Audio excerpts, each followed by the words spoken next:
لیکن ہماری سوچ نیگیٹو ہو گئی. رسول اللہ صلی اللہ علیہ وسلم کی سب سے سونی سنت پتہ ہے آپ کو کیا ہے؟ فجر کی 2 سنتیں، داڑھی رکھنا، 33 دفعہ سبحان اللہ پڑھنا.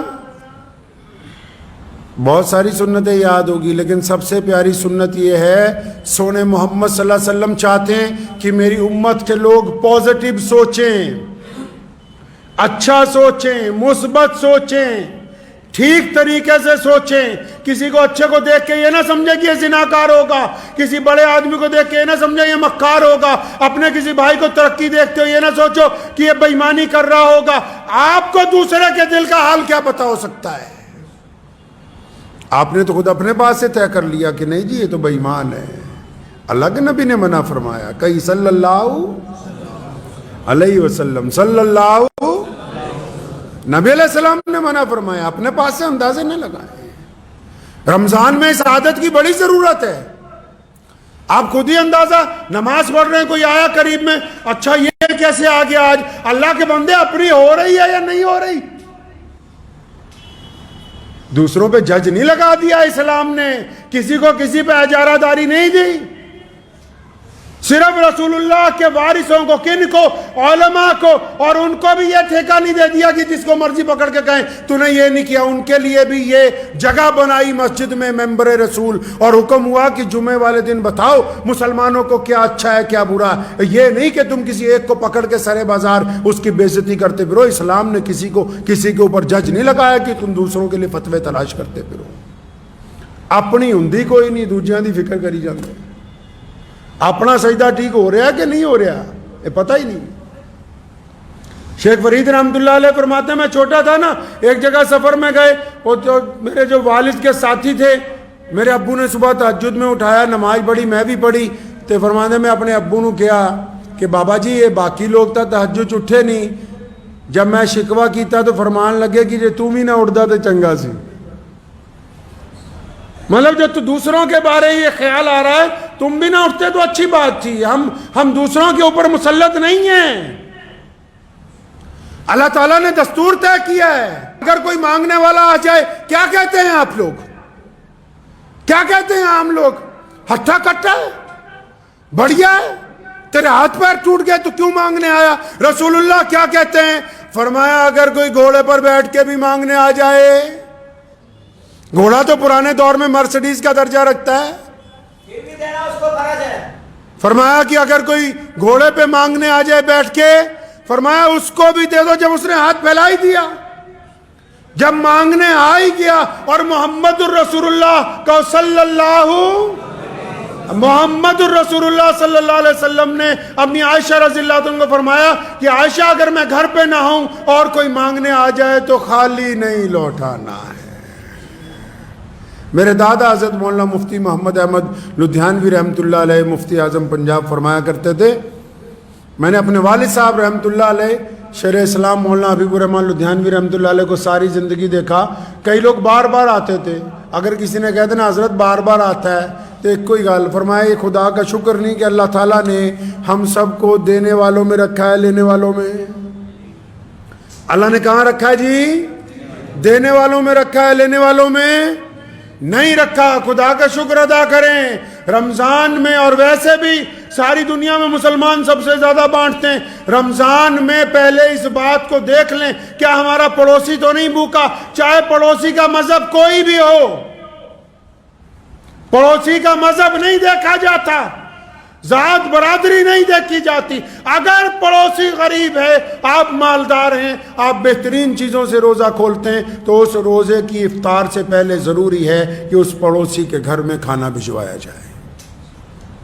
اور اگر کوئی مانگنے آ جائے تو ضرور اگلے کی ضرورت کو جتنی ہماری ہمت ہے اتنا پورا کر کے بھیجیں. اور نبی علیہ السلام کا ایک خوبصورت واقعہ سنا کے بعد ختم کرتا ہوں. بعض اوقات کوئی بندہ آتا ہے، وہ آپ کو کہتا ہے کچھ دے دو، تو جب آپ اس کو کچھ دے دیتے ہیں، خاص کر جو مالدار ہیں وہ سنیں، جب کچھ دے دیتے ہیں تو نعوذ باللہ وہ آگے سے شکوہ کرتا ہے کہ نہیں جی میں تو بہت سوچ کے آیا تھا، بہت زیادہ مال ملے گا، آپ نے تو اس کے مقابلے میں. تو ایسے ہی نبی علیہ السلام کے پاس ایک شخص آیا، اس کو جب دیا تو نعوذ باللہ اس نے ایسی بات کی کہ میں تو بہت زیادہ سوچ کے آیا تھا. عمر حضرت کو غصہ آیا, تلوار نکالنے لگے, فرمایا اس نے گستاخی کر دی. نبی علیہ السلام نے روکا, فرمایا عمر رک جاؤ. اس بندے کا ہاتھ پکڑا, گھر لے گئے. سیدنا بلال رضی اللہ عنہ کو بلایا, ابو ہریرہ کو بلایا, باہر سے اور سامان منگوایا, اتنا سامان منگوایا کہ 2 گٹریاں بھر گئی. اب اٹھ کے کہنے لگا یا رسول اللہ بس کریں, بس کریں, میں نے آپ سے زیادہ فیاض کسی کو نہیں دیکھا, یہ تو اتنا اٹھا کے بھی نہیں لے جا سکتا, میں اتنا زیادہ ہو گیا. فرمایا چل صحابہ میں جا کے کہہ, ان کی دل آزاری ہوئی ہے. صحابہ میں جا کے کہنے لگا میں نے اللہ کے نبی صلی اللہ علیہ وسلم سے فیاض کسی کو نہیں دیکھا. اور سارا سامان اٹھا کے جب چلا گیا تو قربان جاؤ, نبی علیہ السلام نے عمر سے فرمایا عمر آپ کی بات درست تھی کہ اس سے غلطی ہوئی, لیکن اگر تم اسے مار دیتے تو یہ جہنم میں جاتا. ہم نے اللہ کے فضل سے اس کی رائے کو تبدیل کر دیا, اللہ کے فضل سے اس کی رائے کو تبدیل کر دیا. محمد رسول اللہ نے قدم قدم پر امت کی رہنمائی فرمائی, جتنا دے دیا دے دو, نہیں ہے محبت سے معذرت کر دو, ہے تو پھر اس کو دے دے کے تھکا دو. لیکن محمد رسول اللہ نے ہمیں دینے والوں میں رہنے کا حکم دیا, لینے والوں میں نہیں شامل کیا. مسلمانوں کو مانگنے کی تربیت نہیں دی ہے.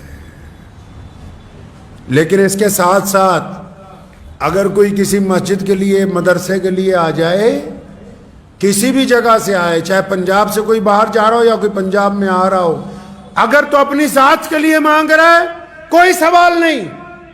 نوٹ کر لیجئے میری بات دل کی تختی پہ, کوئی اپنی ذات کے لیے مانگ رہا ہے کہ میری بچی کی شادی ہے, میرے گھر میں مجبوری ہے, مجھے اپنے, چاہے جھوٹ بول کے مانگ رہا ہے, کوئی اپنی ذات کے لیے ہاتھ پھیلا رہا ہے کہ اللہ کے واسطے دو, پھر بنا سوال کے دو. لیکن اگر کسی مسجد کے نام پر, مدرسے کے نام پر جھوٹ بول رہا ہے تو پہلے اس علاقے کے کسی بڑے عالم کو پوچھو کہ یہ بندہ صحیح ہے یا غلط ہے, کیونکہ اللہ اور اس کے رسول کے نام پر جھوٹ برداشت نہیں کیا جا سکتا ہے. اس کا طریقہ یہی ہے کہ بس اس صوبے کے, جس صوبے سے وہ آ رہا ہے, وہاں کے بڑے علماء کو, کسی بھی مرکز کو فون کر کے اس کی فوٹو کھینچ کے پوچھیں کہ بھائی یہ بندہ آپ کے یہاں سے فلاں مسجد, فلاں مدرسے سے آیا, بالکل درست ہے, کیونکہ وہ امانت والا ہے, ہم اس کو نہیں دے رہے, ہم تو اس کے سپرد امانت کرنے لگے, اور ہم چاہتے ہیں کہ امانت اس جگہ پہنچ جائے جس جگہ کے لیے لی جا رہی ہے.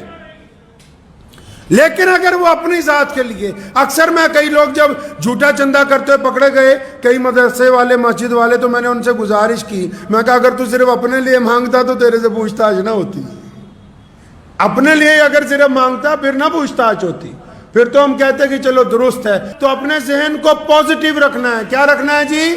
پازیٹیو رکھنا ہے. گھر میں اگر کھانا لیٹ ہو گیا, پازیٹیو ویو رکھنی, کوئی وجہ ہو گئی ہوگی, کوئی دیر سے آ رہا ہے, ویو کو پازیٹیو رکھنا ہے, ذہنیت کو ناپاک نہیں ہونے دینا.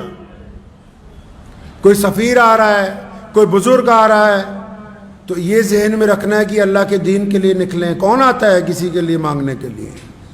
اگر کسی سفیر کو مسجد والوں نے ٹھہرا لیا تو کوئی احسان کا کام نہیں کیا. اگر تم دین کا کام کر رہے ہو, وہ بھی دین کا کام کر رہا ہے. اگر ان کو 2 وقت کھانا کھلا دیا تو کوئی بڑا کمال کا کام نہیں کیا. آپ اگر دین کا کام کر رہے ہیں, وہ بھی دین کے لیے مانگنے کے لیے نکلے ہیں.